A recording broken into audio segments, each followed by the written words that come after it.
Good morning, everybody. Here for another episode of the Rise Up Morning Show, hosted by me instead of Evan, which means the show's gonna be way better. It's definitely gonna be worse, but we definitely got a bunch of good stuff to talk about here. Alex will be joining us in about 4 minutes or so, and unfortunately, we will only be on TikTok today. We won't be on YouTube or Facebook or X. So if you are seeing this as a recording on YouTube afterwards, and you did not see the live itself, that is why. What up, Benj? What up, everybody? Morning, good morning, good morning. We'll have Alex be joining us in a bit. We got a bunch of things to talk about. Yes. The only reason, and the reason why I won't be able to have this live on YouTube and X and Twitter and Facebook and LinkedIn and all that is because the soundboard that I have is, well, I need a new cable for it. I don't think all the cables are working for it. So we won't have like the noises or anything today. We'll just be on TikTok. Good morning, everybody. How you doing? What up, Gentle Storm? Gentle Storm, Canada. It's very Canadian to have storm at the end, but say it's gentle. Very nice. But yeah, guys, I'll do a quick update on the market right now while we wait for Alex to join in, although I'll probably repeat myself to give Alex the news as well. But if you guys saw my Bitcoin update video, this won't be news, but if we look at Bitcoin's chart here, you know, we've gotten a huge bounce upwards, and we're getting a very healthy correction here, while the daily stochastic RSI is not in overbought territory. So, oh, here's Alex. Wonderful. So, this is telling us that we still have a number of days to go before we should expect any bearish price action for Bitcoin. And with the Crypto Summit event on March 7th, which is this Friday, correct? Yeah, this Friday. You know, we should be expecting a buy the rumor, sell the news kind of scenario as the most likely scenario for price action this week. And I would expect the same thing for the vast majority of altcoins as well. Even if Bitcoin does a little bit better than them, expect altcoins to do well this week. But we're getting pretty bearish on the US economy right now. We're getting pretty bearish on the weekly and monthly time frame for the stock market. And we're pretty bearish on the weekly and monthly time frame for, particularly the monthly time frame, for major altcoins like Ethereum as well. So I personally am looking at this week's rally into the Crypto Summit as that typical buy the rumor, sell the news. And if you look at bear markets, you always get one really big pump that ends up getting everybody to say, we're back, baby. The markets are back. Yeah, you know, and then, you know, we collapse further. And we have a further bearish gap down on the chart. Oh, why is the setup like this? Do I still think Aerodrome is going to be any use? Well, if you're talking about as an investment, I think everything across the board, all altcoins are in like a very weak position right now. And Aerodrome is a very inflationary coin. So Aerodrome in a bull market, I think does great. Aerodrome in a bear market, I think is one of the worst performing coins out there because it's highly inflationary. But the coin of do you think it'll be of any use?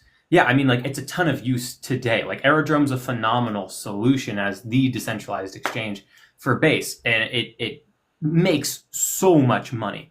Let me change this setup. What up, Alex? What's up, dude? What up? Let's see. God damn it, how do I change this? All right, let me think. I can remember. Settings. Yeah, there's it's either directly from your picture or it's through the little settings layout. I think you're looking for. Aha, wait. Okay, we have this. So that's better. That's better. Well, Alex, in the meantime, there was a question about what do you think about the reserve news? If you want to handle that while I try to make your face bigger. Yeah, so Okay, better. we are making We're progress. slowly but surely getting there. Meanwhile, Evan's going to see this recording and be like, oh my God. It's okay. I already told everybody at the start that because Evan isn't hosting today, that, you know, I'm bound to make it a worse show. It's true. It's true. Yes, everything falls apart without Evan. Everything falls apart. Okay, so real quick, is anyone longing? I never participate in that kind of stuff. That is how you get hosed. So the reserve news. Obviously, two things can be true at once. So it's nice that things went up for those holding those assets. Oh. Obviously, that is the case. However, I'm a little concerned at the manner in which they went up, because one of the things I've been talking about a lot is my fear about the hyper politicization of all of this crypto stuff. I was going to make a video on this later today, actually. So I think you and I are similarly thinking, but go ahead.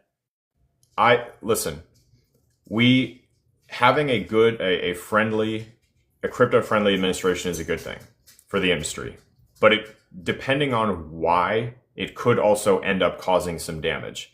And I worry that we are seeing the bad kind of support, which would just be like, we're going to pick some winners and we're going to pump them because we have all invested in them and my buddies own them. And if you'll notice, the things on the list are all things that the administration or their close friends stand to profit from. That's a concern, because the political opposition to the current administration is going to only see this stuff as a Republican priority, not an American priority. There are also, of course, market manipulation concerns to be had. That is the case all times, all markets, always. I truly don't know I don't know that we're going to come out of that anytime soon. But just with regards to the reserve, this isn't exactly what we talked about beforehand. A Bitcoin strategic reserve. We're also changing the terms and just being like, kind of repeatedly. It's a reserve. It's a stockpile. Now it's a all-inclusive crypto strategic reserve. So we're just kind of like tossing terms out there. And they do mean different things, but I don't know that the people saying them repeatedly know that they mean different things. Hey, he did it. I did it. Time 7 minutes. Shit. Yeah. So are they all US based? Yes, these few are US based. There are tons more US based cryptocurrencies. So I don't think that's the priority. No, the priority is definitely market cap size. But even then, BNB is not on the list. Yes, but BNB is also not American based. I'm aware, but I'm just saying that what is common amongst all of these, besides being American based, we have things that are run by billionaires who have been cozying up to the president. Yes, the Ripple team, Charles Hoskinson, and then Solana. Obviously, there is a project owned by the president built on Solana, so that one makes sense. And then Bitcoin and Ethereum as an afterthought. I don't really buy the afterthought. I assume that they were just oversights because they took it. They were just considering them as guarantees. Yeah. So I don't know. I think that's really it, Will. Like I'm of course I'm excited that things that I own are in profit, but on the other side, the way that this was delivered genuinely scares me, because if we don't fix this political divide, the next time the party in power changes, they are going to look at crypto stuff as one of those many things that they just can't wait to undo by executive order. And they're just going to start eradicating whatever was in place. And if the government is owning a shitload of these assets, and then a government comes in who believes that those things should not be held and are only tools to enrich, the elites on their opposite side, they're just going to get rid of them. And that would be obviously short-term terrible for the markets. This is just one of those things. The government getting their hands into all these different altcoins is not what we want. What we want is them to just get out of the way and let these companies do what they're supposed to do, instead of injecting, like someone else commented, all of the classic market manipulation that we've had for decades with Congress and the stock market. So now, crypto just turning into that is concerning. Well, yeah. Well, for me, it's The puppeteer behind all of it is Larry Fink, and Larry Fink will get what he wants no matter the political party. But I am worried that it's a slightly different take, but the same fear of politicizing crypto to just the Republican Party and not to just all Americans will benefit from this kind of thing. So both parties would support it.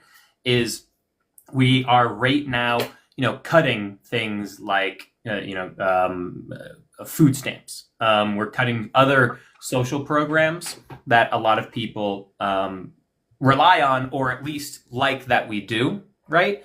And firing federal workers, right? Now we need to cut. We need to cut because we're spending too much money. We have a huge deficit problem. You tackled the deficit problem by cutting your spending and increasing your revenue, right? Amongst also investing in things that make money, right? Bitcoin could be that thing. And so, you need to do all those things. But from a human emotional standpoint, you see a government cutting things that you enjoy and that provide federal benefits and support levels to people. And then you see that government buying cryptocurrencies. Now, if it was just Bitcoin, I think you'd still have the feeling of like, so we're cutting my food stamps, but we're buying cryptocurrency with taxpayer money, or buying Bitcoin. I think that would still be there. But now that you're adding more altcoins into this, like very risk on assets that if you're not in crypto, haven't been investing, you're just a person who's U.S. citizen, you haven't been investing or paying attention to the crypto market, you just know that like altcoins are super hot, volatile, and they go up and they crater. That's essentially what you think, right? And honestly, most of them do. And then you see the government cutting all these programs, but at the same time, both sides are crooks. It was in Trump's budget that passed the House and now needs to pass the Senate. Food stamps are being cut. So long as it passes the Senate. But that moved from the House to the Senate. But right now you'll have the emotions of particularly, people on the Democratic side would be like, so we're cutting these policies, these social programs, and then you're taking taxpayer money, and instead of putting it into those programs, you're buying these cryptocurrencies that I hear, are garbage and Ponzi schemes and all that kind of stuff. And so there's going to be a lot of animosity generated towards that then politicians on the Democratic side could easily grab and take and run on. And politicians love running on emotional topics as opposed to actual policy that could actually like benefit people's lives. So they like to run on emotion. So it's an easy emotional pull. And of course, if it's wildly successful, over the course of the next 4 years, then it's much harder to do that, right? But time will tell, right? As of right now, it's definitely going to be a hot button issue for people to poke at. And the other thing though to mention is, Alex, you said, the next administration can come and just do executive orders and stuff and try to remove stuff. But at the same time, this digital asset reserve stockpile, guys, it's not an executive order. It has to pass through Congress, right? So, it's not going to be something that can be undone by an executive order. Also, something else to note about this is, yes, right now we're looking at Bitcoin, Ethereum, Cardano, Solana, and XRP. But like we said, this has to go through Congress. And you're going to have a shit ton of lobbying and a whole bunch of other stuff. And you're going to have, people saying, hey, it should just be Bitcoin. You're going to have people saying, hey, let's put Dogecoin in there and Chainlink and other stuff, right? So what we actually end up getting as this idea of these 5 coins goes through the House and the Senate and then ultimately gets signed by the president could look very different from where we are right now. And it could be that Solana and XRP and Cardano and Ethereum end up getting removed from it and ends up just being a Bitcoin strategic reserve. Or it could even be that there's an extra cryptocurrency that gets added to it, right? We don't know how this is going to shake out. Even if we get some news from Trump out of the crypto summit on March 7th, odds are that news needs to be turned into reality by, again, going through Congress, which is a very slow process. And the end result could be very different from what Trump makes at this summit, right? And this stuff takes a very long time. So even if a super bullish thing comes out on March 7th on top of this digital asset reserve, just understand it's going to take a really long time for that to happen. And by the time it happens, it might be very different. So I touched on a bunch of things, but those are all the things I'm thinking of right now. Think about that for a second, though, because that's what I keep hearing, right? That I've seen this post a lot. We want something actually bullish from the summit, not some vague platitude, nonsense, whatever. what do you think would actually be encouraged, like genuinely encouraging? Because in my head, there are only a couple options. They're either just going to triple, quadruple down on this vague idea that the US is going to be the crypto capital of the world, which we've heard a bunch. I'm not saying that's a bad thing to say. I'm just saying we've heard it before. It wouldn't be news, and people would be the markets would be disappointed by that. We've continually heard regulation is incoming, but there is basically nothing to suggest what any of that would be. And I really truly want all of you to understand how slow legislation is. So slow. I bet we have 6 to 7 months before there's actually like a lot of movement on the House floor and the Senate to like push something through.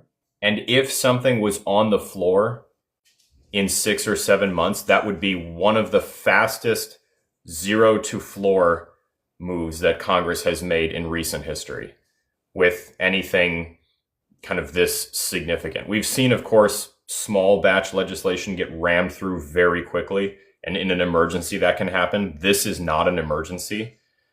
And there's going to be a lot of disagreement about it. And the margins in both the Senate and the House are extremely slim, which means that you need bipartisan support to get anything through. And since I have not seen even the vaguest concept of what that legislation would be, I have a hard time imagining what this summit is actually going to tell me, besides either we're buying shit or we're going to continue to say we're going to be the capital of the crypto world, or I don't know, something that I can't quite imagine. But I'm having a hard time thinking about what it would actually be. And no, this is not in the budget at all. So no, this would have to be a separate thing. So yeah, I don't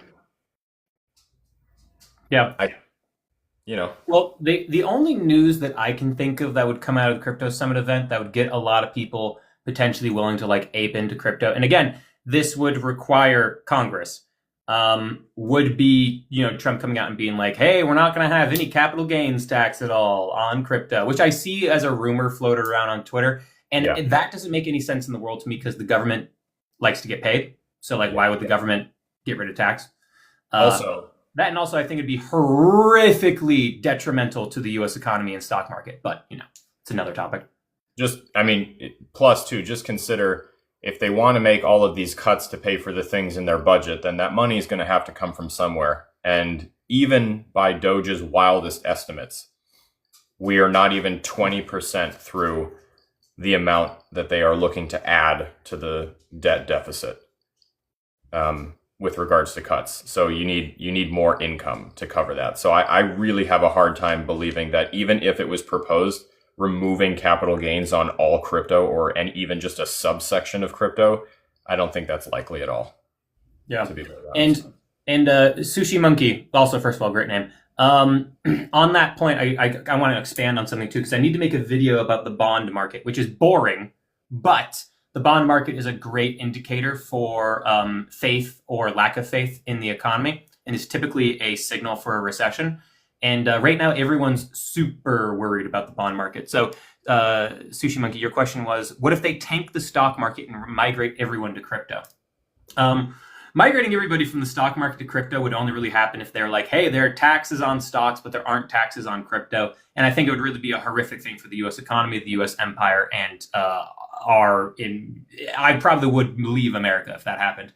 Even though I'd be like, cool guys, thanks for pumping my bags. Anyway, as everything falls apart here, I'm going to go to, I don't know, Brazil. I don't know, something, whatever. But anyway, I wanted to talk about the bond market because your question about what if they tank the stock market made me think of this. So as of right now, bonds are a very boring asset, but they're the safest asset to buy because you're like, cool, I'm going to give money to the government, and then after a set amount of time, they're going to give me like 4% or 5%, and they're going to give me my money back after that time. So you give the money to the government, and then they take that and they use it on things like national security, roads, stuff. The government uses it for stuff because they're borrowing money from you, and then they could give you your money back at a later date plus interest, right? That's how bonds work. And the yield, the interest that you earn on bonds goes up in value and had been going up in value a lot because of inflation. So everyone was like, damn, like inflation's really high, bond yields are going up really high because of that. We really want to see bond yields come down because it means inflation's coming down. And then bond yields had started to come down, but for a different reason. The reason why yield on bonds is coming down is because the macro data from the United States economy is getting worse, and more people are running to bonds because it's safe. If demand for bonds goes up, then the yield comes down. And the thing is the yield's coming down, but inflation is remaining high also. So we didn't even solve the first problem. It's just that people are now very worried about the US economy. So we're seeing demand for bonds increase in a very big way, which is typically a sign of recession to come, right? So that is what made Here we go. Your comment about the stock market crashing made me think of the bond markets are flashing a warning sign for the US economy right now. And so if the stock market crashes, we have had Larry Fink, the CEO of BlackRock, marketing to everybody for about 1.5 to 2 years now that Bitcoin's the safe haven asset, and it's something you should run to similar to gold. And we'll see if the markets plunge. If Bitcoin can be one of the things that recovers the fastest, then they get to tout their marketing campaign over the past 1.5 years or so, that hey, yeah, Bitcoin's a safe haven asset, right? So those are things that I'm thinking of. If Larry Fink wants the marketing pitch that he's been doing to be correct, there'll be some sort of form of manipulation to make it so. Having said that, though, final thought: if the stock market plunges, so too will Bitcoin. It's just a matter of if Bitcoin will recover afterwards. And in the 2008 recession, even gold fell like crazy and then rallied, very aggressively afterwards. But in the 2008 recession, not even gold was safe, even though it's a safe haven asset. People run to cash when these kinds of things happen, if they do right now. This is all hypothetical. I don't know what's going to happen. I'm just reading the tea leaves the way I read it. So, question about, thinking these things that have been named to this hypothetical reserve.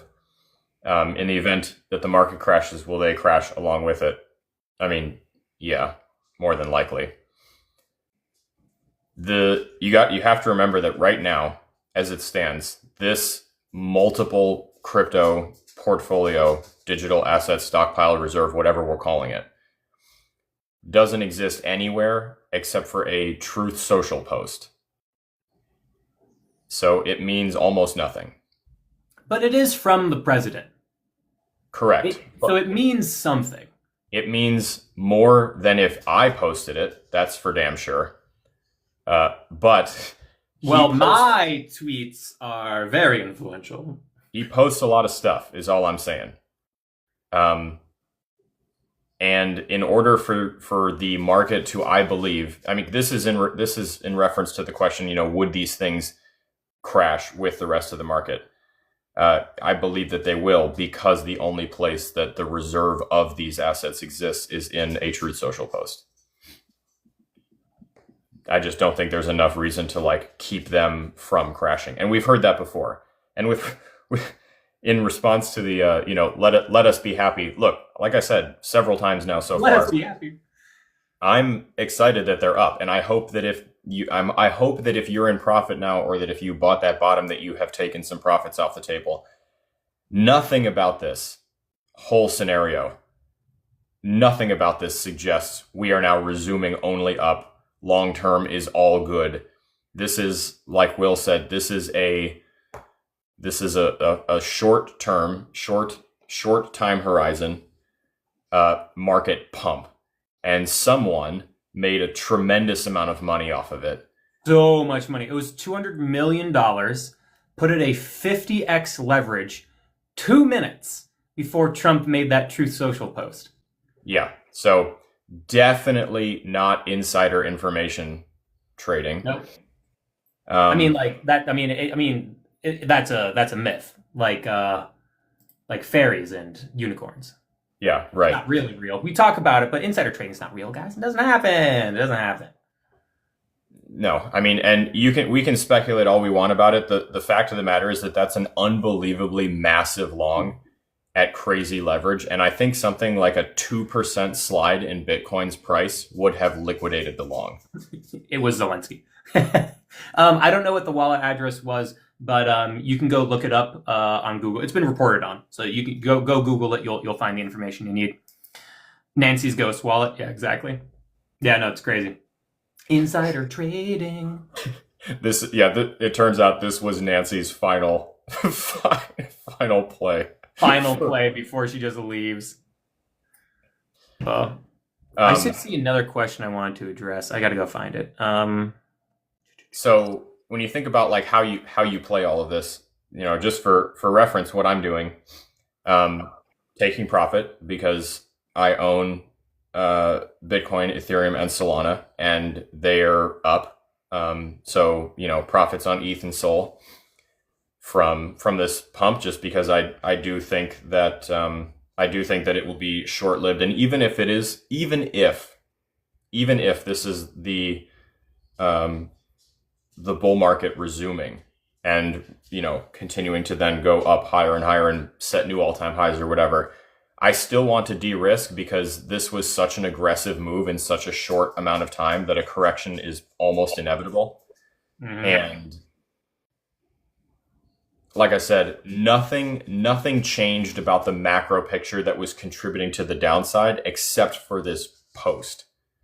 And I just don't think that's enough to completely heal all economic uncertainty and all market and investment uncertainty. Yeah. Also, I was dripping with sarcasm when I said I don't think there is insider trading, just FYI. For me, it's, I look at the charts and the charts don't look good from a technical analysis standpoint from a midterm. And midterm is like, month to 4 months, right? Long term, I think Bitcoin's going to do great.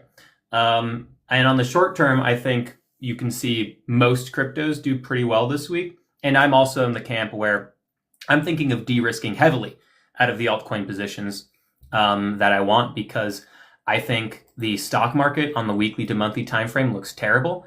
I think Ethereum on the weekly, particularly the monthly time frame, looks bad. And I think Bitcoin on the monthly time frame also looks weak still. So I also see gaps on the chart on Bitcoin. So yeah, I am definitely looking to personally de-risk out of a lot of my altcoin positions. And it's just Aerodrome and Morpho, but remove a lot of it and then reevaluate the market. Keep an eye on the macro data, keep an eye on the stock market. And then once I see strength or a bottom, either a bottom set or, strength re-solidify itself, I'm happy to re-enter the market. And I'll keep my Bitcoin because Bitcoin. So someone asked, so then are you shorting? No, I never long or short because that's I only short the stock market. That's the only thing I ever short. I feel too bad shorting crypto. I'm just bad at it. So I wouldn't do it. It's not a skill that I have, and it's not something that I'm interested in getting good at.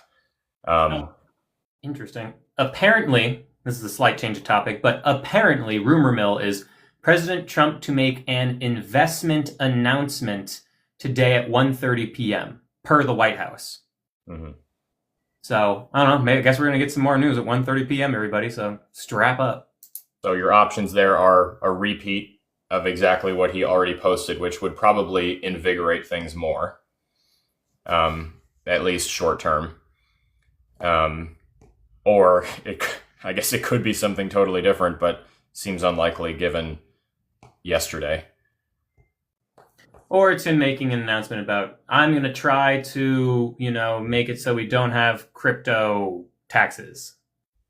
Yeah. And then,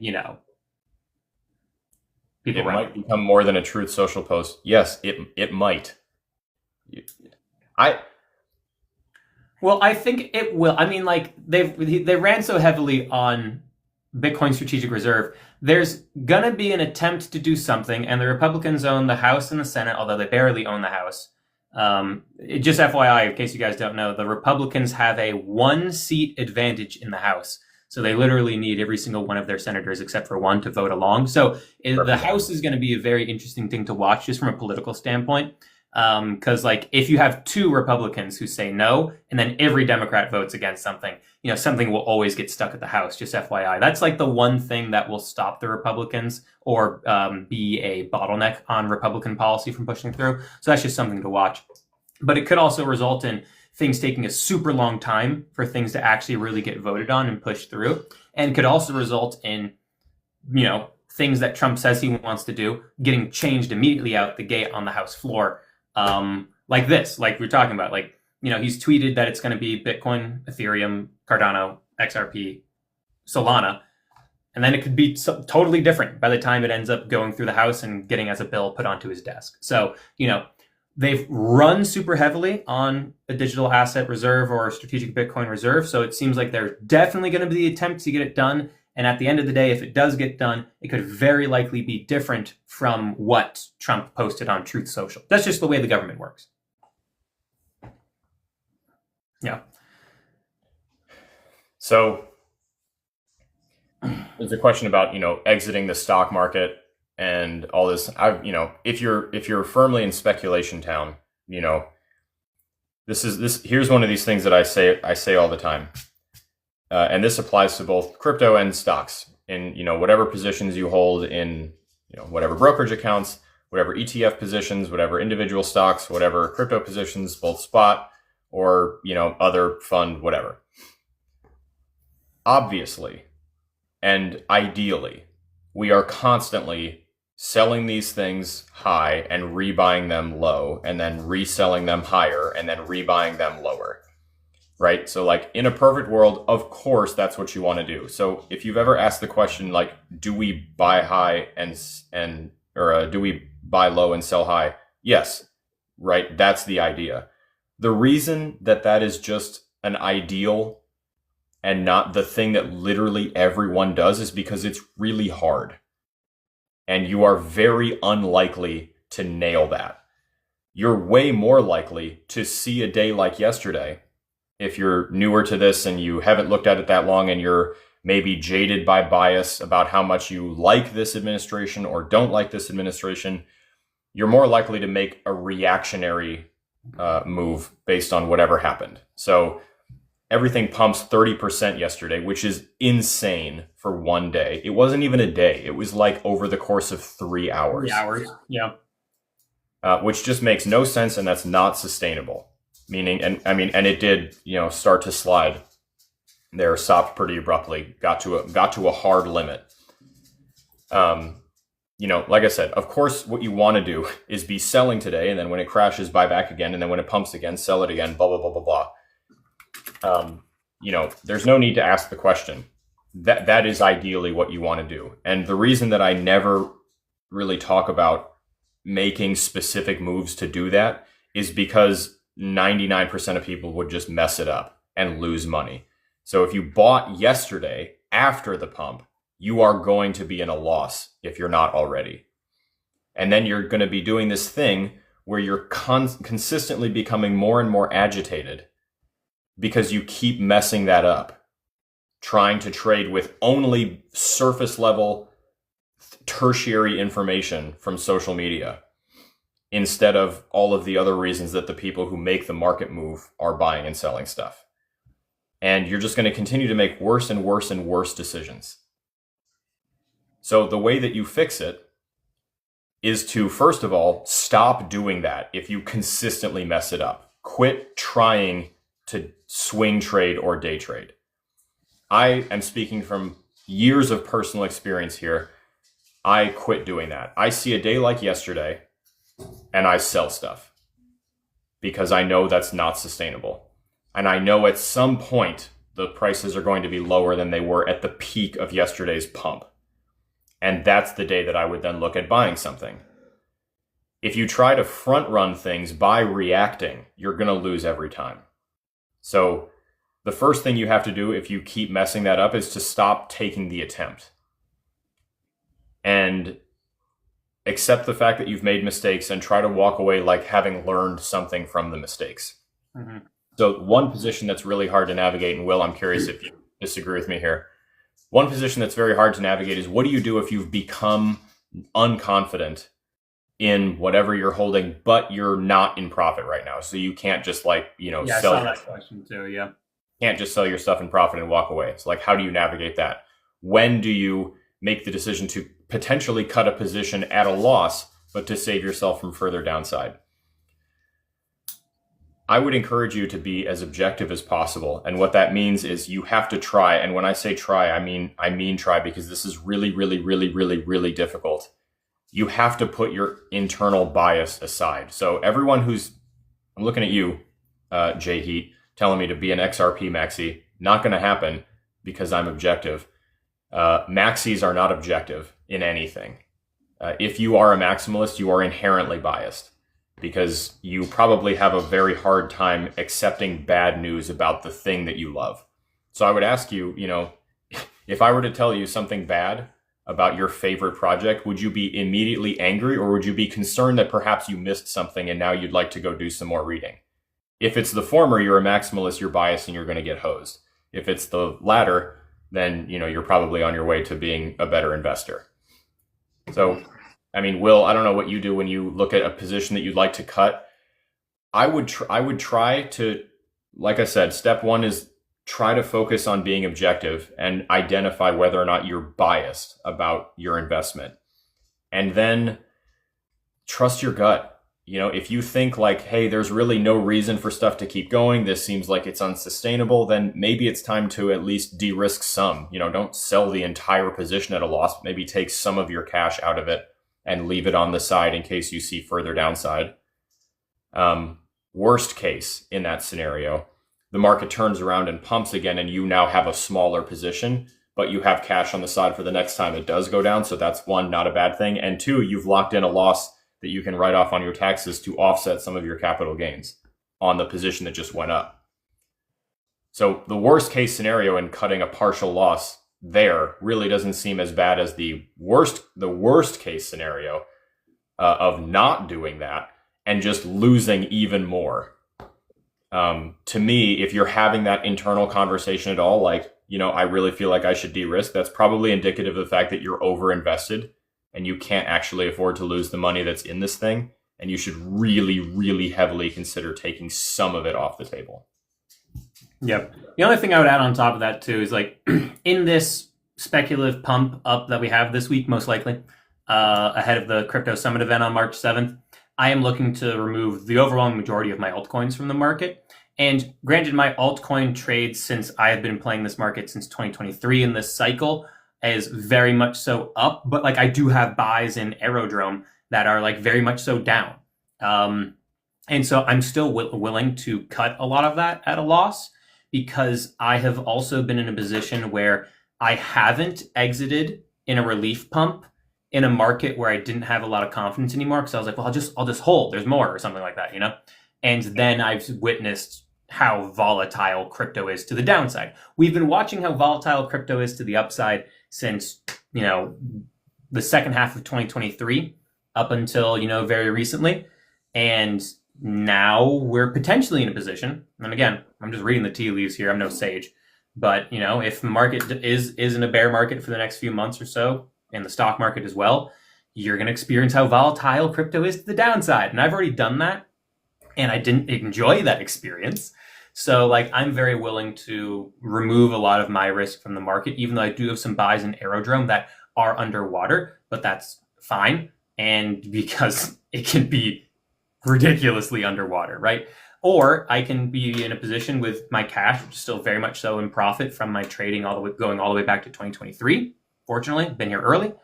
And I can be in a confident position to reevaluate the market. If I see strength return, maybe I miss 30%, then get back in at a low, and I'm able to ride those up and make some trades and make some money, which is great. Or I watch the markets totally fall out, and I then get to just kind of sit back and watch the market and be early again, like I was in 2023, and be in a position where, I can make 6 trades throughout a cycle, and maybe 5 or 4 of those trades are profitable, maybe 2 aren't, but at the end of the day, more profitable trades than not, I end up walking away with money, right? That's the kind of position you can be in if you just kind of take your time and have a little bit of patience. But from a risk mitigation standpoint, like that's my thought process on this current rally with where my trades and investments are right now, and why I'm totally fine with exiting the altcoin market almost entirely into this relief rally this week. So I'll just be selling a little bit as we go by, and that's my position in thinking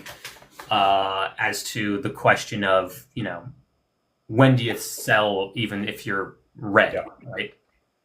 Yeah. That I've seen a couple comments that I do want to address, just based especially where we are in the crypto world now, about like this one here from Technically Comfortable: sit on your unrealized loss, don't sell it and then turn it into a realized loss, or it's not a loss until you sell, all these sorts of things. I want you to remember two things. One, no matter what the price or the valuation of the asset you're holding is, no matter how many percentage points it's down from wherever you bought it, it can always go another 80%. Yeah, and sometimes those coins never come back too. Rugged me on point two. Sorry.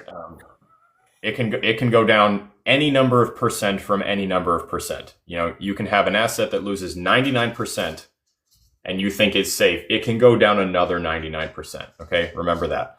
And then, as Will said, there is no guarantee that the one that you bought is going to come back. There are a ton that will never make their all-time highs again. And that's why when you are long-term investing, there's really only like 3 or 4 things that I'm even vaguely interested in beyond, like going all in on Pepe and Brett. Yeah. And, because there's a thesis for all sorts of stuff, like take Pepe and Brett and Doge. And I would probably put Shib in this category, and maybe something like Floki, some of those like, older memes, right? Mm-hmm. You think about the fact that people still love memes, and also the fact that people are very unhappy with the vape cabal, insider sniping, brand new shit, whatever. But they still don't want to like leave meme land. It makes more sense for some retail to like go back to the safe memes. That would be the bull thesis for, those things.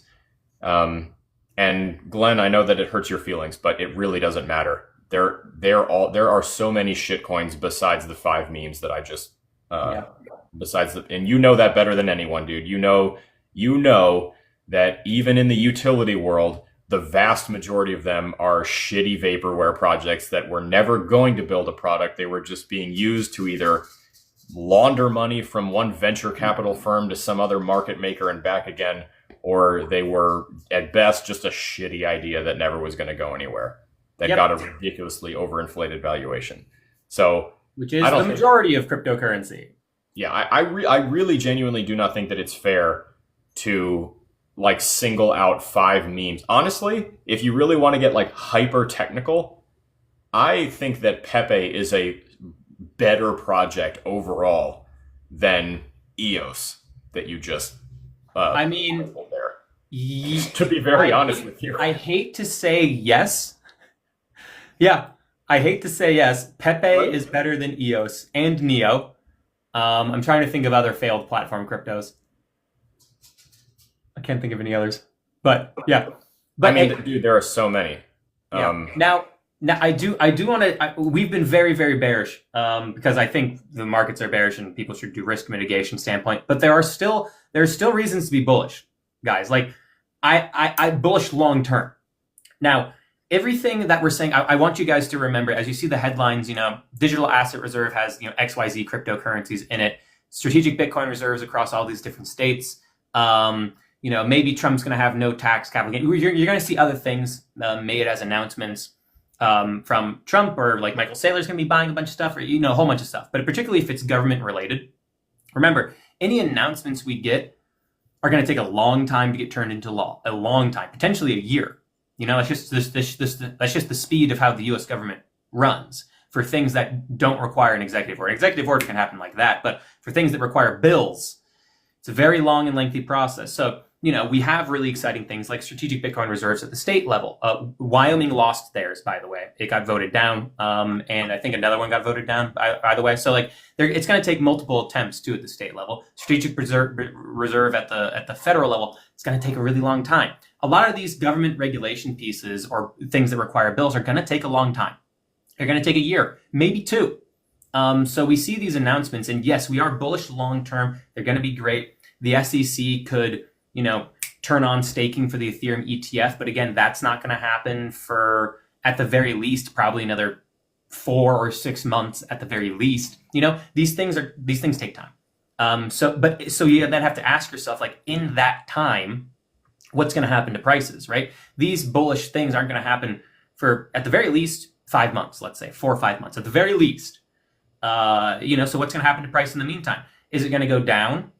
Potentially, if the economy starts sliding, then there's no new pipe of money being plugged into crypto that's going to boost it. That means that, crypto is going to be subject to the flows of the global economy and the global asset markets. And right now we're seeing a lot of weakness in the US economy. We're seeing some weakness in the stock market. So, what's going to happen in those next 4, 5, 6 months? If nothing's going to change today in terms of the amount of money that's going to be plugged in to Bitcoin and crypto, then, if that's going to take some time, then we are in a weaker position because we're not getting a new money pipe, plugged into Bitcoin and crypto. So, that's something else to be aware of. As you see these headlines, the headlines are very exciting, and that bull case is growing in strength, but it's a long-term bull case because these types of bills take time, right? Which puts us in a potential position of uncertainty between now and when these bills get done. And uncertainty typically results in bearish price action. That's just kind of how it works. So I would just be cognizant of the fact that this stuff will take time. It's not going to happen tomorrow. Whatever announcements come from the Bitcoin Crypto Summit, it's not going to happen tomorrow. It's probably going to take 6 months or something like that. So, just think about that. But again, I do want to state we're being bearish right now because of uncertainty, but the bull case is for long term is growing like every week, it seems like. But again, that will take time. I think though, too, why are you guys being bearish? I'm honestly not being bearish. I never think about what I am doing or being or how I'm talking in terms of being bearish or bullish, because that's not how I think about it. I just think about being objective. None of this has shaken or changed my overall thesis in the things that I've invested in. None of this has changed my opinion of Bitcoin, for example. Yeah. It's changed my opinion of where I think we're going right now, and it's changed my opinion of what I know people are interested in hearing about, which is the potential for a full-blown alt season, a mild alt season, a partial season where a few things go and most things don't, or a specific niche goes and other stuff don't. Like, that's kind of how I'm thinking about it. But, I'm not sitting here being bearish. One, it's irresponsible for someone like me to sit here and someone like Will to sit here and just like hype you all up about the fact that this is incredible. What does that do? That probably promotes more irresponsible buying, over leveraging, and irresponsible investing than it does. And if I'm sitting here presenting the other side of the coin, which, you may not want to hear about, and it pisses you off, then I hope what you do with that is at least do me a favor. If I've ever taught you anything, do me this one little favor and just use that as the impetus to consider the fact that you might be wrong. You might decide that I'm full of shit and that you're not wrong, but at least sit there and consider the possibility that you could be wrong about anything. If you're unwilling to sit down and consider the fact that you might have fucked something up, I have so little faith in you to make the right decision. It's not even funny. That is literally step number one to become an objective investor in any capacity, is to be able to admit that you may not be 100% right. No one on earth has ever been 100% right about anything. There are guesses that have paid off and there are guesses that have not paid off. So you can be more confident, less confident, whatever. Just please consider the fact that you might be wrong. Because there's a lot of comments still about the 4-year cycle. We don't know whether or not we're going to get the regular 4-year cycle. Right? I mean, things have already deviated from the norm, so to speak, with regards to the last couple cycles. We got the Bitcoin all-time high before the halving. That had never happened before. I think the next, another big Bitcoin milestone that we could see break, don't know if we will, of course. It's all just a guess, conjecture. But Bitcoin has also never fallen below the price that it was on the day that a new president got elected. Yeah, and what was that? What was the date? Was it November 5th? Yes. The election was called on the 5th, and I want to say that it was in the low to mid 70s. That is a high of $70,538. It was only 70? Okay, I thought it was 74. Nope. That was the next day. On November 5th, it was a high of $70,538.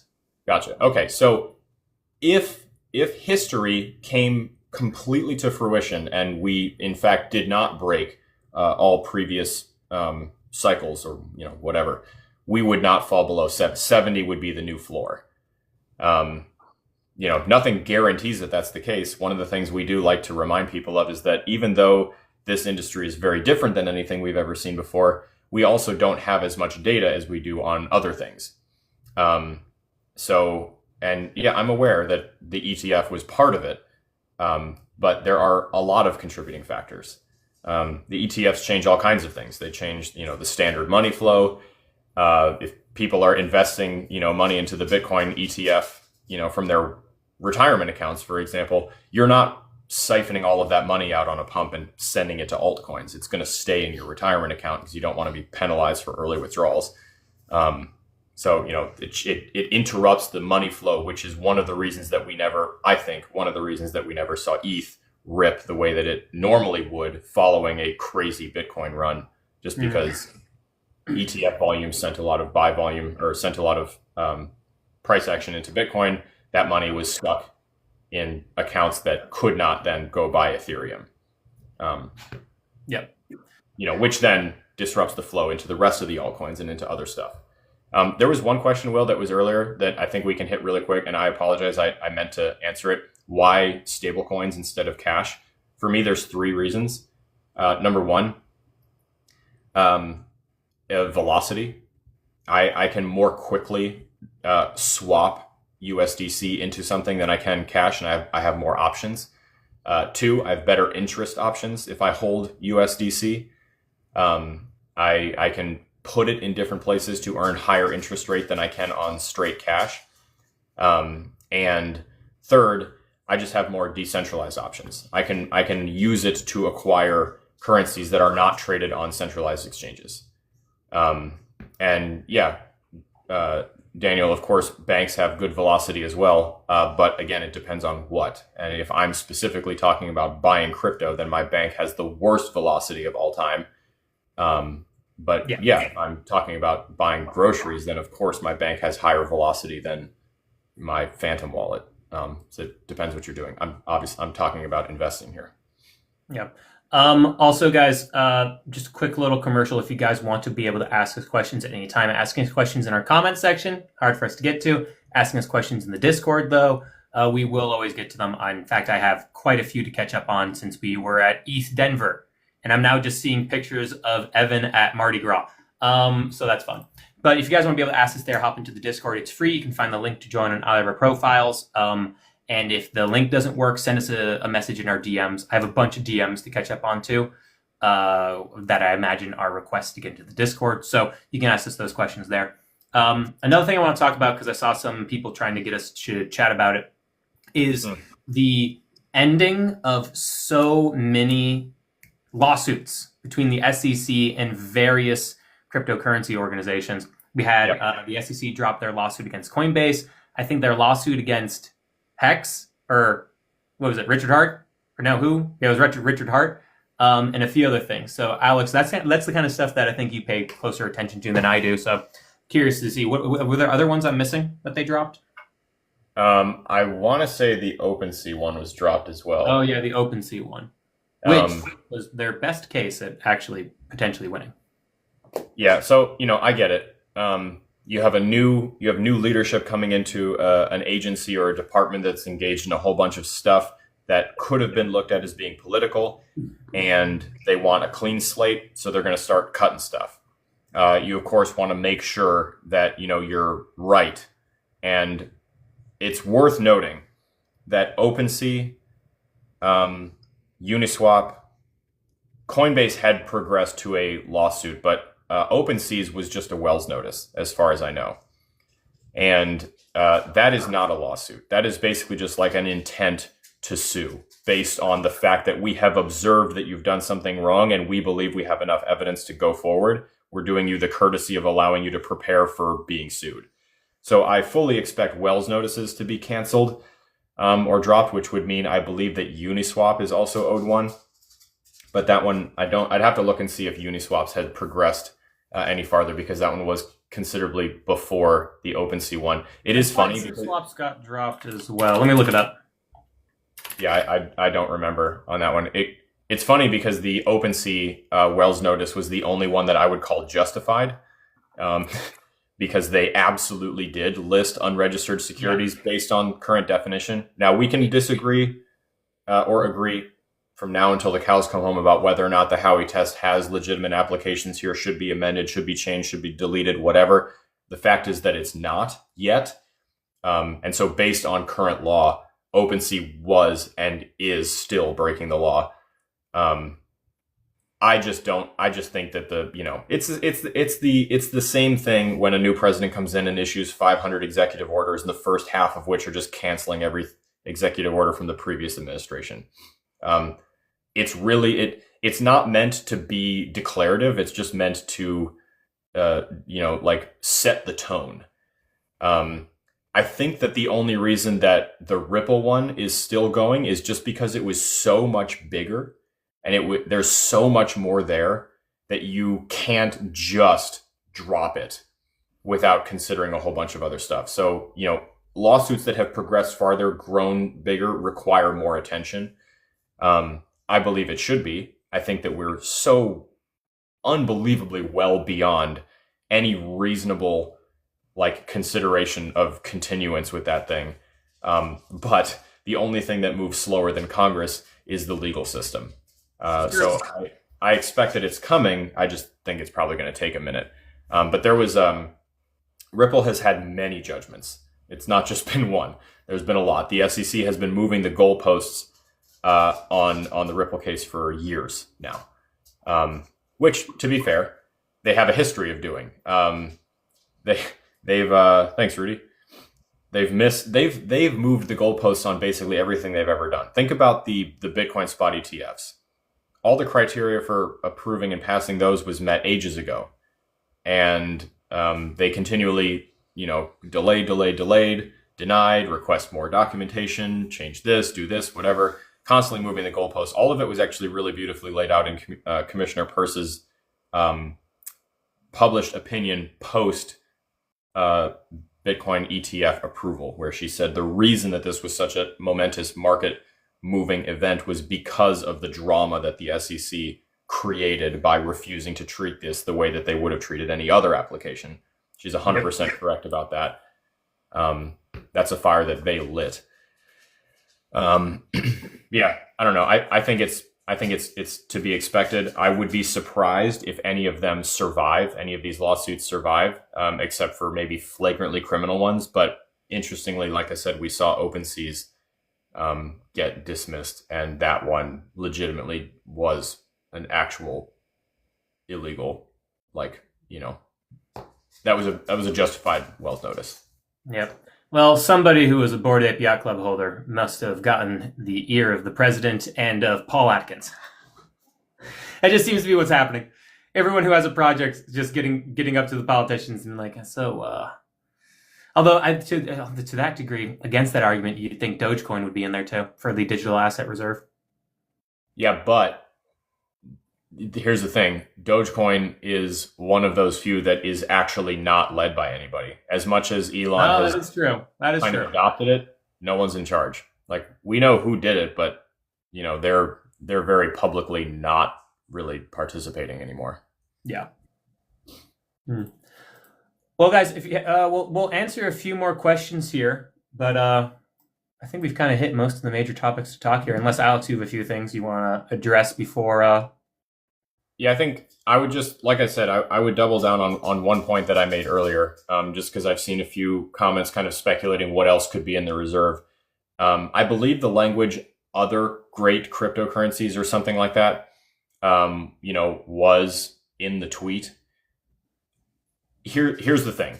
You can certainly speculate on this stuff, but just be aware that that's what we're doing. We, take a guess on something else that's going to be tweeted about or mentioned or whatever, which could lead to a short-term price pump, and then be prepared to take profits if you do it. So I really can't, I'm literally begging at this point. I can't stress enough how important it is to just be objective about this kind of stuff. You know, and how important it is to take profits, especially at the point that we are in the market cycle. I don't trust in the short to midterm that we have enough of a real reason to like just continue to resume only up. So I'm being even more aggressive than normal with profit taking.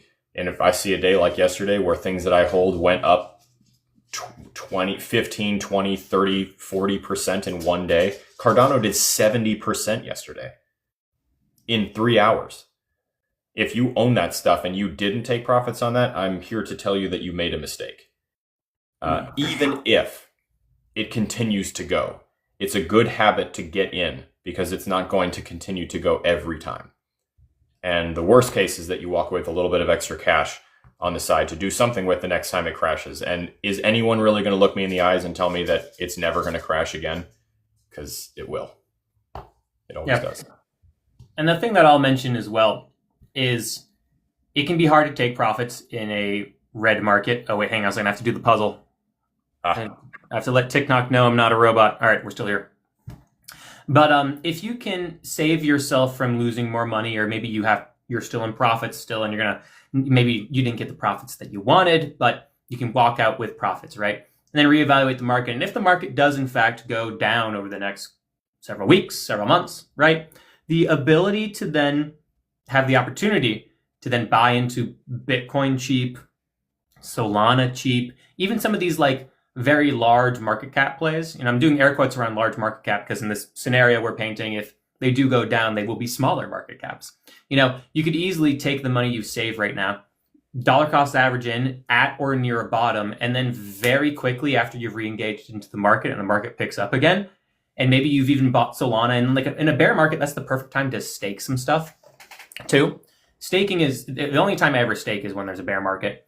Start earning some interest on top of that. And I'm just going to use Solana as the example. Solana could so very quickly then double from that bottom or get you like a 50%, right? And then all of a sudden, granted, maybe you weren't making a ton of money because you've taken your position, turned it into stable coins, and you're earning interest off on it just either by holding it at Coinbase or by taking it onto stuff like Aave or Morpho to lend and earn interest off of, and earning anywhere between 4 to 12%, right? So you're earning something off of it. And then you go, oh, okay, cool. I think the market's really bottomed out now. Dive into the market. And then as soon as the market heats up again, you can so very quickly get a 30, 40, 50%. And then all of a sudden, your bag that was underwater is now back in profit again, right? Just because you took the time to be patient, you took a more, air quotes, boring, but far safer approach. And then, entered into the market at a good time because you kept paying attention to who was actually getting good fundamental adoption, whose price was actually showing support levels, holding. And, that's kind of how winning is done. But, as you trade, there are going to be times where you have to make decisions that you didn't meet those lofty goals and it feels bad not meeting them, but it feels worse watching your portfolio get slammed down an extra 90%. So, and then the last thing I'll say also is, I have a slightly bearish outlook in the midterm for this week. I think we'll have that rally, but just because I am bearish for the next several weeks or months doesn't mean it's going to happen, right? You guys, I post videos on the market every single day and have for like 2 years. You've seen me be wrong a few times, right? So like, I'm not a sage. You ultimately make the decision for yourself. If you think things are going to be bullish after this crypto summit event, make your own decision, right? But try to listen to people outside of your own opinion and thought circle, right? And take those opinions in and chew on them a bit. Think about it. But anyway, that's all I have to say. If you guys have a few other questions, we'll address those, and then we'll probably ride our ponies into the sunset. But as questions come in, guys, if you do have other questions that you think of, the best place to do that is, again, in the Discord, at the Rise Up Discord. You can find the link to join on my profile page, on Alex's. It's totally free to join. And then there are classes, courses that you can purchase. You can get a huge discount on those, and also some PDF guides and stuff like that if you do become a member. So there you go. When Valhalla, I miss Evan. I miss Evan too. He does such a better job at these commercials and stuff and handling conversations. The flow is just better. He's the best. He's the true host of the Rise Up Morning Show. Thoughts on tax-free speculation? We talked about that earlier. I don't think it makes any sense in the world for the government to offer tax-free crypto trading, because why would the government not accept money? Granted, if the government has Bitcoin and you want to, this is a little bit of tinfoil hat. If you own Bitcoin and you want the price of Bitcoin to go up so that you could then sell that Bitcoin to then eat away at the gigantic deficit that the government has, you would then say, hey, no taxes on crypto. And then Bitcoin shoots up a ridiculous amount because people would leave the stock market and gold and all commodities and then dive into Bitcoin because it's tax-free. Then the government sells their Bitcoin and they use that to actually pay off our debt. That's something that could happen. That would be, fantastic market manipulation to get rid of our deficit. And then the Democrats come in and then they turn taxes back on and then everyone goes back to the regular economy. And then this fugazi with crypto, ends up really just kind of becoming a clear political manipulative wash to get rid of our debt. There is a difference though between, eliminating capital gains on Bitcoin and eliminating it on a bunch of other crypto. Like there's 3 stages, right? There's Bitcoin, US based cryptocurrency, and all crypto. Increasingly less likely the farther down that list you get. But I don't know. I mean, I think it is what it is. It's speculation. You can guess on it, and the market could very well move on that speculation. So I would just say again, be prepared to take some off the table on a super green day. The rule about taking some off the table on a super green day like yesterday, into today, holds true even if you are still underwater on something. So like, an asset goes up 30% yesterday and you're still in a loss because maybe your average buy price, on Solana was 190 and it went up to 180. You can still take some off the table, expecting a further correction and kind of work to close that gap by doing it that way, by taking profits on super green days and, buying some stuff back onto the pile on really red days if we get another big crash. What goes up can come down. The speed at which it goes up can be indicative of the speed at which it will go down. If one good tweet sends it up that hard, one bad tweet can send it down that hard too. So just keep all of that in mind. Will, I think maybe before we go, I want to answer one question that was just like a basic profit taking question, which I kind of just said. So reiterate it, and then I'm curious, what yours is. And then I think we can give an ETH Denver recap if you wanted to make that of a closeout, because I do have a lot of takeaways and there's a lot of conflicting opinions about ETH Denver that I have been reading online, which is very interesting.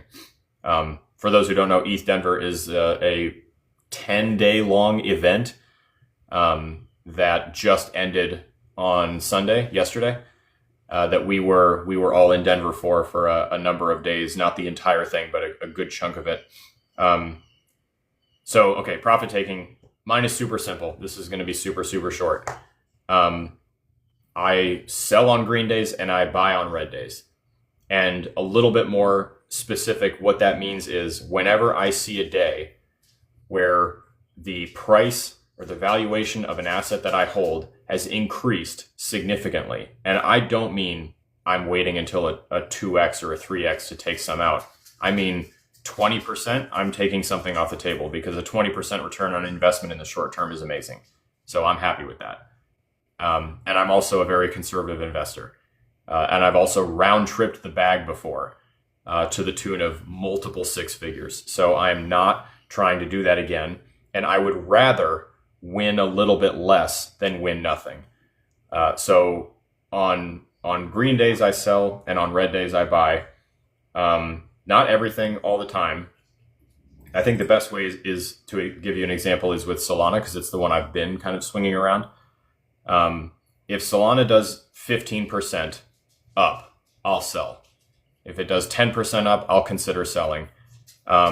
If it does 10% down, I'll consider buying. 15% down, I buy. And the level, like the amount with which I buy or sell, depends on how confident I am in the moment. I'll always do a little something, but if it's a day like yesterday where I'm like, okay, we are overall not in a good place. for a lot of different reasons. One tweet just rocketed us up 30+%. I don't trust this at all. I'm taking a fat chunk. If it continues to turn around and switch and all this sort of stuff, whatever, in that case, I might take a little bit less off next time, because I'm like, okay, maybe sentiment is changing. Maybe we are getting more confident. And no, I don't keep those on the exchange because I don't use exchanges for this. They're all just in my wallets. I'm swapping in and out on decentralized exchanges. So like my Solana, I'm just trading it on Radium. Yeah, that's pretty much it. I don't know. I used to have a much more complicated one, and I just kept breaking the rules, and that's what led me to round trip the bag. So I just shortened it, and I completely removed emotion from it. And I just, markets are green, I sell stuff. When they're red, I look at buying stuff. That's it. That's literally it.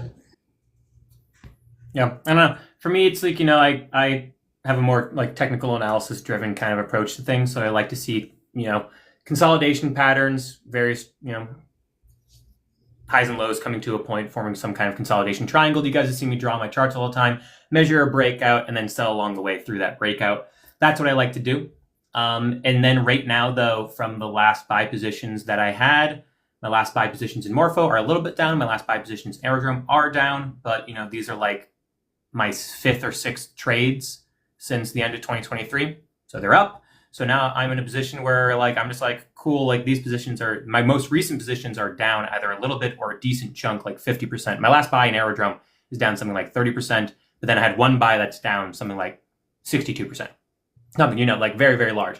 And the reason why is I bought, and then Christmas happened, and then I took my girlfriend to Vegas, and then I was on vacation and stuff, and I wasn't paying attention at a really bad time. And then I was like, all right, cool, I'm just kind of here. I'm going to wait for a big relief rally, and we're starting to get that relief rally now. And then I'm very fine with just exiting those positions because, like I said, this is my 5th or 6th trade, and I have about 4 or 5 trades prior throughout 2023 that all gave me, at the very least, 50% to 100% trades throughout that time because I was early. So I'm happy with walking away and then waiting again for starting to see some technical bottom formations to form. While I see things being oversold on monthly timeframes like the stock market, the S&P 500, the NASDAQ, Bitcoin, and then I would look to enter things. And this is, of course, assuming that I'm right, that I think, maybe January was the top. Maybe it was.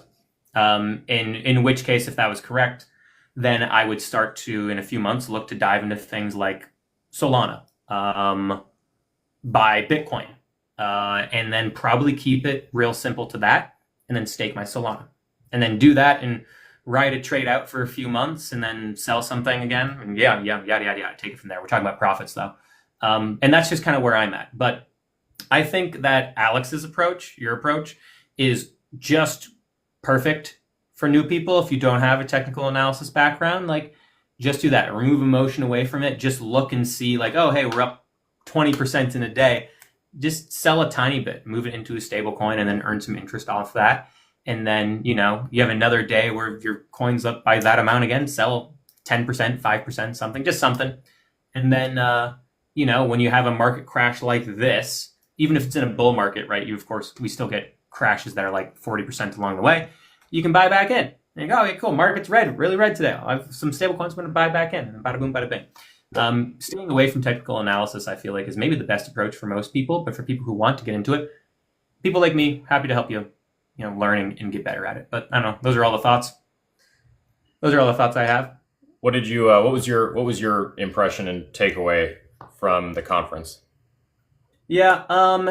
For me, it was really just that people are super hyper fixated on AI and AI agents, like a super hyper fixation. At least even in the Ethereum and Solana ecosystem. Even in Aptos, we met those folks too. But that's it. I would say AI agents are here to stay, for sure. And yeah, I think that'll be the trend that kind of continues off into, if we do hit a bear market, it'll be the trend that gets the most developer attention. And then underneath that, you'll have DeFi and gaming as continuous, consistent things. And that's kind of what I took away from ETH Denver. Otherwise, like, you know, a lot of these businesses are here to stay from a building and developing standpoint. Some of them will go the way of the dodo. But like at ETH Denver, like the biggest presence that you had were from folks who've been around for forever. Base will be around for forever. Solana is going to be around for probably forever, unless something terrible happens. But and those are kind of like the biggest presence at the space. Yeah, I don't know if you have any more thoughts. You said you looked up some things and some people were a little iffy on the event. I mean, I have tons of thoughts, of course. I can summarize briefly. Overall, going to these things is very encouraging always. If you're looking to like confirm your investment thesis or just get a different kind of exposure and see a different side of the industry, it is worth it to go to a conference. There's a few really good ones. I encourage you to look up different ones in your area, and things that you might be able to get to. Some of the really big corporate ones are extremely expensive. So like Consensus is great, but it's really expensive. So I don't recommend going. I wouldn't go if I didn't get in for free every year. The stuff like ETH Denver, which are free to attend, 100%, like you should go next year. If you're in a position to be able to get there. And there's other ones too. So really that's just because, you know, everyone thinks that all of crypto is like a crime, and it is a bit of a flex, and it's really just on having a TikTok profile. I go as media to these things, so I don't have to pay. It's one of the many reasons that I create content, because I wanted to be able to go places that I couldn't afford to go. What was I saying? You were talking about how if like you go to these conferences to realize that it's not just all vaporware. Yeah.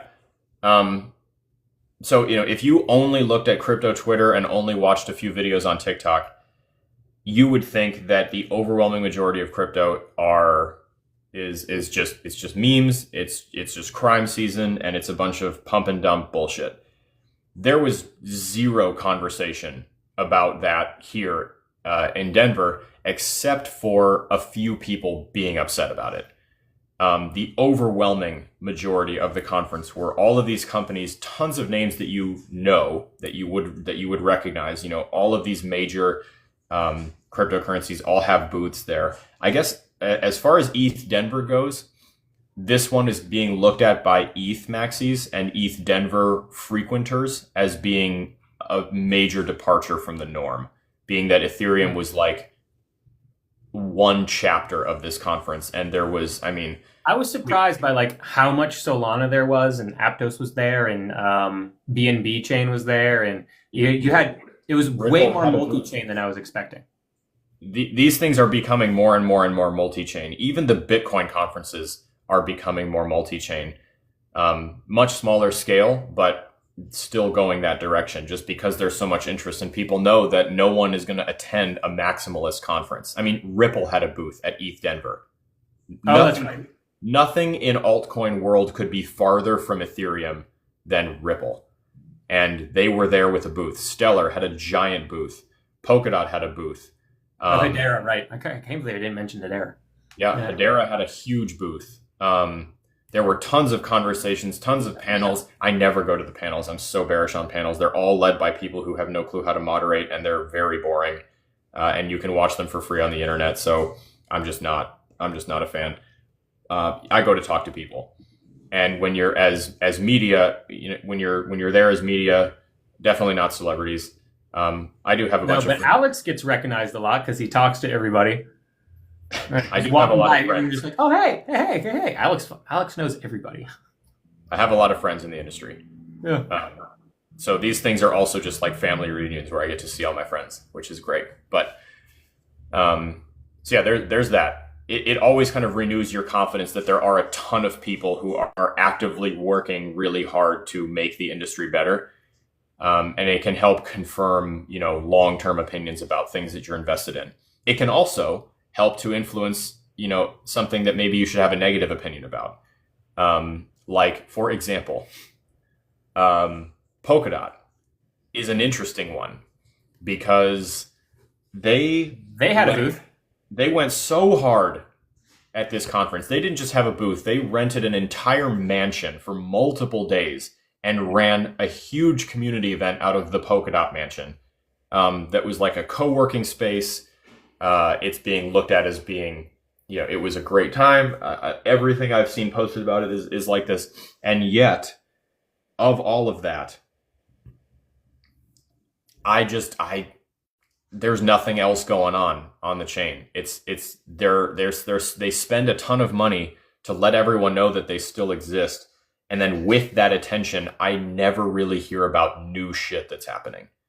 And so that can influence my opinion to the downside, that like I'm less excited about seeing a massive marketing spend without a message. And every time I go to a conference, and I have been to a lot, every time I go to one, Polkadot has different brand messaging on their booth. This one had a lot of stuff about playing games, which I've never heard about gaming on Polkadot until I was at the conference. I've never seen any chatter about that. Will and I went to go talk to Arbitrum, and it's not fair to judge the entire project by one person, but they were so not interested. They were so not interested. It was very strange. It was strange, not because someone didn't want to talk to me, that's fine, but just because they were the only ones that weren't interested in talking to the media about what they were working on. Like, couldn't wait to get out of the conversation, so we just left. I did get some Arba gum, though. Did get some Arba gum. Did get some Arba gum, Arbitrum branded gum. So that's something. We did see Farcade, and we will be getting Farcade on the show. And we will be taking suggestions from people in the Discord, because what we can do in Farcade is basically use AI to create a game, like an entire game on chain. So we'll be taking like feedback from the community to see like what kinds of things do you want to be in the game, and then we'll take live suggestions. So we'll have Farcade on and make a game live. So that'll be fun. But yeah, so. In that, I'll wrap up with that. We're going to have a lot of guests coming on over the next. It's going to take a while to get everybody through, but we made lots of interesting connections. The people who were the most interested in the show. Let's see. Who? For me, it was Block Demon, because he actually was like, "Cool, talk to this person. Here's the email address." Boom, boom, boom, boom, boom. Yeah, Block Demon for sure, which is a really interesting one. Yeah. Because they don't have a token and they are super corporate, and no one even knows that they exist, unless if you don't go to conferences or if you don't work in the industry, you've probably never heard of Block Demon. And so that was a funny one, but I guess they're tired of being so secretive. Inc., which is Kraken's blockchain, was super excited. Immediately got connected to half of the team. After talking to one engineer at the booth, he was very excited about it. Who else is super excited? Hedera was very stoked. Also, the Hedera team was awesome. Yeah, there's some of those really big corporate teams. They're really cool. The Hedera team is great. The Stellar team is great. What you think about the ecosystems, the blockchains, the cryptos is aside. They're very nice people. Who else? Base, specifically Farcade, like you said, Tori, hung out with Charlie for a little while. It was very nice to meet him in person. So he's going to come on the show, not this Wednesday, but next Wednesday. Who else, dude? I mean, there was Off-Chain Labs. They were not super stoked. That's the Arbitrum people. I would say Aptos was at a medium level of interest. Axelar. We had a great chat at a party with the Axelar guys. Yeah. That was pretty cool. That was probably my favorite conversation, just because me and the dude broed out. Yeah. Will was broing out very hard with that guy. I don't know. There was a few. I have to go back through my notes. That's my mission for this week, is to reconnect with everybody. And start getting stuff scheduled. But there was a bunch of excitement. It was great. I had a lot of fun. It reconfirmed my love for the industry and my belief that we are heading in the right direction. There's just a lot of noise in a few places on social media. And if that part pisses you off, you can listen to other stuff. There is a lot more. It just doesn't get any attention because it's looked at as boring compared to over leveraging your grandma's life savings on a meme coin.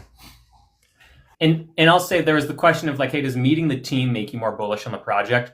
I would say I had the same thought I was asking myself, and I was like, I really like, out of all the teams I met, the Hedera team, and we spent a lot of time with the Stellar team too, and they're also great. But the Hedera team was just like maybe like more so impressed by than any of the other teams, and I was just like, am I bullish on HBAR now? I was like asking myself the question of that, and I was just like, no, I need to see like on-chain adoption in a bigger way to still be bullish on the project. But having met a really good team does make me convinced. I'm like, oh, okay, like they could be around next cycle. Like they're going to keep building. They're going to keep doing stuff. They're going to be here. Yeah, they'll be here. I mean, these things have cracked the code on never going out of business unless they want to give up. That's true. But yeah, it can improve my opinion, but it's never enough to make me buy something. Although it has been enough to make me sell something before if they're really bad. Who I totally forgot. You know who else we had a really good time with that we connected with super hard, and we're definitely going to be having more of them on the show and hopefully doing some stuff together, was the Polygon people. Oh yeah. I have known with them, but you had some great talks. Yeah, I've known a lot of the Polygon people for a long time, and that's right. Finally got to meet them in person at this conference, so that was great. Brandolph, right? Yeah, that was that whole team. Yeah. Yep. So that I'm excited about. I feel like I'm forgetting someone who we had a really good conversation with that will occur to me as soon as we end the stream. But at any rate, stay tuned. Lots of guests coming. Lots of people are excited. All that good stuff. And then, of course, I do want to give a shout out to our good friend Kim, who works at Stellar, because she's the one who brought us to the conference, and she did not have to do that. No. But she's wonderful. Yes. And guys, with that, I got to go work my day job. And I got to pay rent too. Shit, I'm 3 days behind. I got to go do some things. But we'll take this entire thing. We'll download it. We'll take it over and put it on YouTube, as we always do, in case you want to see the whole thing. If we didn't get a chance to get to any of your questions, hop into the Discord. You can find the link to join, totally free, by the way, on my profile page, on Alex's profile page, on Evan's profile page as well. And you can hop into the Discord, tag us. I'm going to be spending some time catching up on Discord messages over last week. I have quite a few. I'm sure we all do after being in ETH Denver. And now that I'm back home, I'll be making a bunch more content outside of just market updates as well. And also, there was something else I wanted to say. I think Evan comes back on Wednesday. So we'll have another episode of just myself and Alex tomorrow.